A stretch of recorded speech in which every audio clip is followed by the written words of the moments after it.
ouf les mecs. Franchement, entre nous, les stats des dernières vidéos sur la chaîne, ça fait chier. Mais ça fait chier de ouf. Mais quoi qu'il en soit, les mecs, je sais pas, c'est une drogue. Je peux pas m'arrêter de faire les analyses et revues des chapitres One Piece. Surtout lorsqu'on a des chapitres d'une telle qualité. Eh les mecs, il faut qu'on en parle. Depuis le début du flashback de Erbaf et même un peu avant, franchement, One Piece c'est une dinguerie ces derniers temps.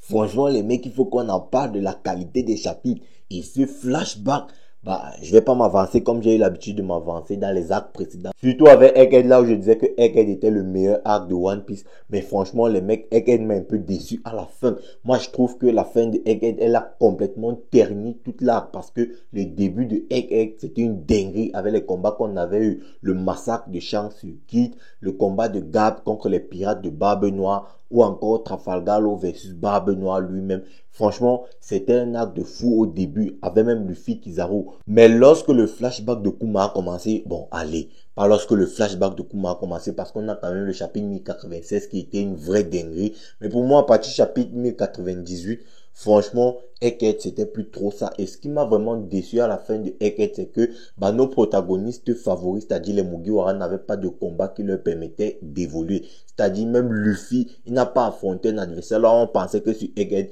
Luffy allait 1v1 Saturne dans un combat épique et puis ça allait permettre à Luffy d'évoluer.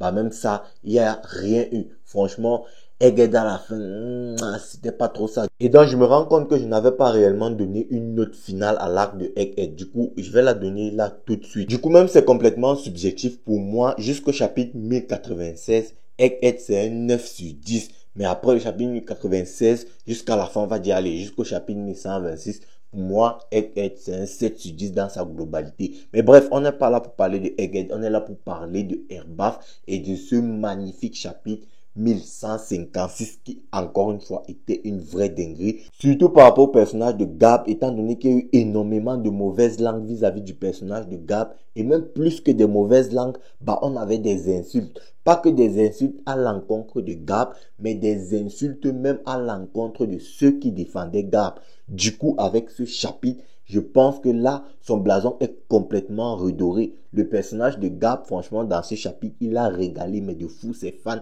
Et franchement, les mecs, je vais pas me vanter. D'ailleurs, je n'aime pas beaucoup ça. Mais je suis en train de valider, voilà, les théories concernant l'univers de One Piece et surtout concernant cet arc de Erbaf. Étant donné que j'avais théorisé qu'à mon avis, le flashback de God Valley nous serait donné sur cet arc de Erbaf. Alors, c'est vrai qu'on n'y est pas encore, mais on est clairement en train de s'y diriger. Je vous avais aussi dit qu'à mon avis, entre Garp et Roger, c'était une difficulté extrême. Et je vous avais même donné, dans la dernière vidéo que j'ai sortie concernant l'univers de One Piece sur la chaîne, mon top 3 en termes de puissance de l'ancienne génération, où je vous disais que, pour moi, numéro 1, on avait Rox D. Xebec, en 2, on avait Goldie Roger, et en 3, on avait Monkey D. Garp.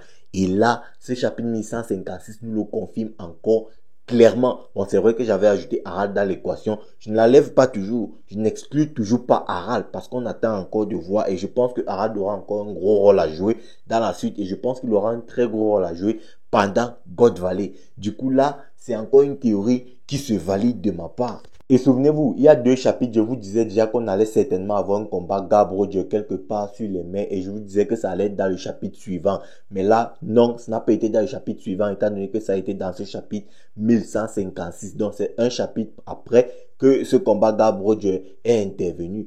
Encore une fois, une théorie validée. Les mecs, c'est pas que moi, je ne kiffe pas particulièrement Garp, mais si je semble être aussi proche en termes de théorie et en termes de rapport de force dans l'univers de One Piece, c'est parce que, je vais dire, je regarde ça d'un point de vue complètement neutre. C'est-à-dire que ce soit Garp, Roger, Barbe Blanche, Xebec, ce ne sont pas mes personnages favoris. Ce sont des personnages qui, franchement, bon, ils sont très très intéressants, on va pas se mentir. C'est peut-être les personnages les plus intéressants de l'œuvre, mais en vrai de vrai, ce ne sont pas mes personnages favoris. Du coup, je peux avoir un regard complètement neutre vis-à-vis de cette situation, que ce soit même avec Shanks ou Mihawk. Du coup, lorsque je donne des rapports de force, c'est par rapport à cette neutralité-là. Et je sais que je m'écarte complètement de la lecture de ce chapitre et même de l'analyse, mais franchement, les gars, il y a de quoi. Il y a de quoi parce que Garp, franchement, on a subi, les mecs. Vous savez de quoi je parle. On a subi de fou. que ce soit dans les commentaires, c'est-à-dire lorsque tu commentes une vidéo et tu discutes avec quelqu'un sur Twitter, c'est pareil, on te lave de toutes les façons. Tu fais une vidéo, tu parles de Gab, mais ça vient te parler un coup de poignard et une patate et machin truc, ça peut pas rivaliser avec le roi des pirates, le niveau de Gab il est trop faible et tout, machin ceci, truc chouette, machin. Franchement, on en avait marre. Tu ne pouvais plus parler de Gab en toute sécurité, mais là, je pense qu'avec ce chapitre 1156, on est à l'abri de ça.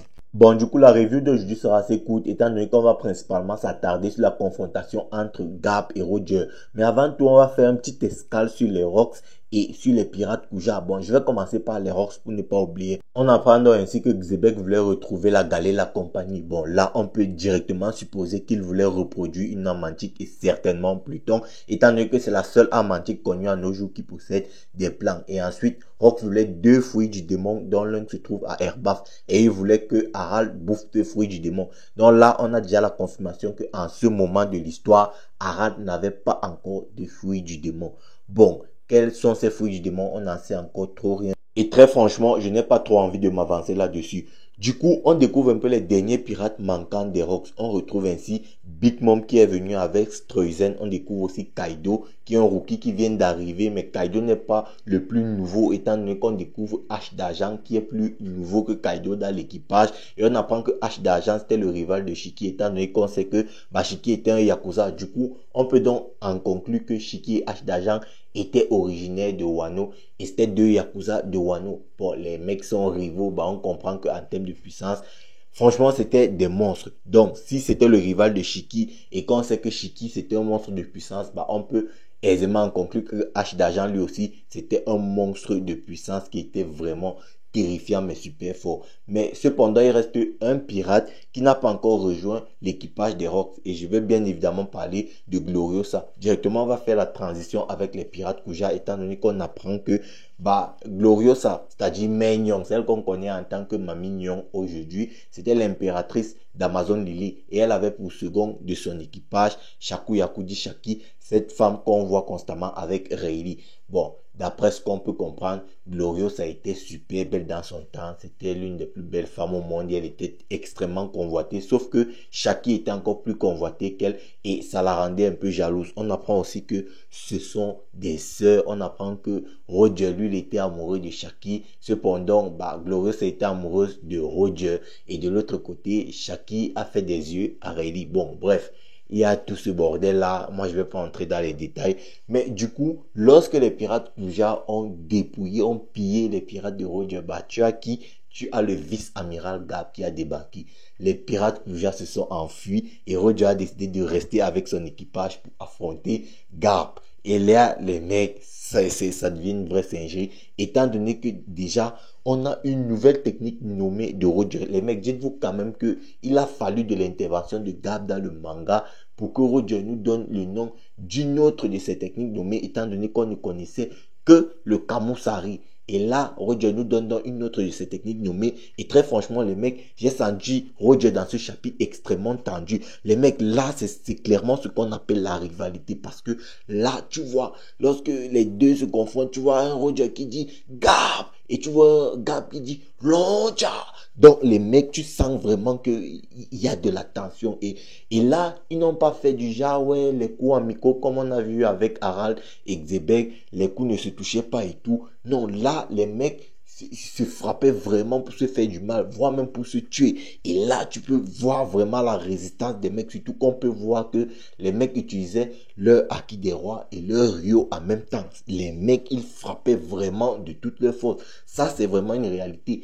Et le narrateur dit quelque chose de très important. Le narrateur dit que le combat entre Rox, Roger et Gab sera un combat qui va entrer dans la légende et que ces 3 pirates étaient les pirates les plus légendaires de la nouvelle et de la piraterie. C'est pourquoi moi je vous ai toujours dit que à mon avis, ces 3-là étaient au-dessus de Barbe Blanche. Bon, il y en a certains qui ne m'ont pas cru, mais là, je pense qu'on a la confirmation claire et nette. Et là, les mecs, franchement, je ne sais plus si Roger est vraiment au-dessus de Gab, comme je le pensais.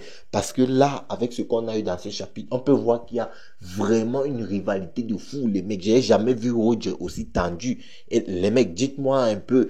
Franchement, je n'ai jamais vu Roger aussi tendu. Bref, les mecs, On reviendra sur ça de long en large. Je vais faire une vidéo où je vais parler de Gap et débunk les arguments. En tout cas, me moquer de ceux qui avaient des arguments vraiment fallacieux vis-à-vis de ce personnage. Bref, les amis, la vidéo est arrivée à son thème. J'espère qu'elle vous aura plu. N'hésitez pas à me dire ce que vous en pensez en commentaire. Check la vidéo à l'écran. Like celle-ci si elle t'a plu, partage. Et puis nous, on va se dire ciao pour une prochaine vidéo. Portez-vous bien sur Animarium.